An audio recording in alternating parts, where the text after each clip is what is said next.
प्रयागराज महाकुंभ मेला क्षेत्र में आग लगने की खबर सामने आई है। यह आग इतनी भीषण है कि दूर से ही आग का गुब्बार दिखाई दे रहा था।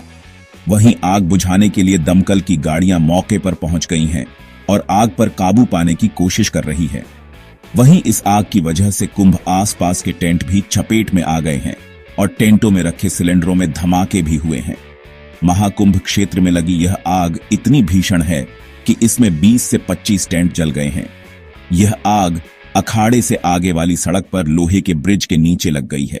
कि जो हमारे एनडीआरएफ के दस्ते थे और अग्निशमन दस्ते थे, उन्होंने आपस में मिलकर बहुत अच्छा काम किया और आग को बहुत ही कम से कम समय में अपनी कार्यवाही करके आग पर काबू पाया। हमारे जो दस्ते थे उन्होंने रास्ता बनाया, जहां पर आपने देखा टीन की जो शीट्स थी उनको काटा, उनको हटाया, क्योंकि हमारे पास इस तरीके के इक्विपमेंट्स वगैरह होते हैं कि रास्ते में कहीं ऐसे लकड़ी है, कोई बल्ली है, पिलाई है, तो उसको तुरंत काट कर रास्ता बनाया जिससे कि जो गाड़ियां हैं वो तुरंत अपनी पानी की बौछार या जो उनके पास अन्य सामग्री है वो जल्दी से जल्दी वहां पहुंचाकर अपनी कार्यवाही कर सके।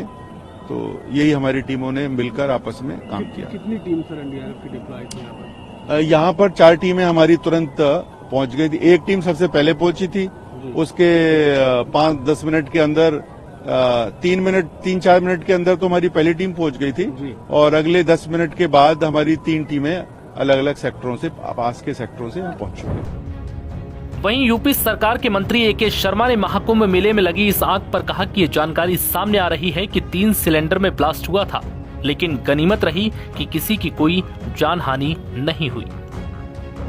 ये स्पष्ट होता है कि गीता प्रेस के कैंप में, शिविर में 3 सिलेंडर फटने से आग लगी है और चूंकि सिलेंडर फटना अपने आप में सिलेंडर बाद में फटी, पीछे से आग आई, आग लगने से यहाँ आग का यह प्रादुर्भाव हुआ और उसमें सिलेंडर फटने से कुछ आग का वो व्याप हुआ और उसके बाद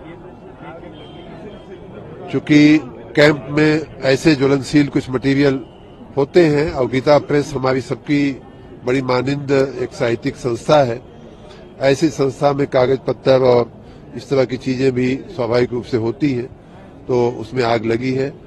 4:08 पर बताया जा रहा है कि आग लगने की सूचना मिली और 4:11 पर फायर टेंडर, फायर सर्विस यहाँ पहुंच गई थी। अगले 20-25 मिनट में आग पे काबू पा लिया गया था। अच्छी बात यह है, सबसे अच्छी बात यह है कि मां गंगा जमुना के आशीर्वाद से, साधु संतों के आशीर्वाद से कोई जानहानि नहीं हुई है। लगभग 100 लोग उन शिविरों में थे, ऐसा बताया जा रहा है। कोई जानहानि नहीं हुई है। किसी व्यक्ति को ऐसी कोई क्षति या ऐसी कोई घाव लगने का या ऐसी कोई भी चिंता नहीं बताई जा रही है।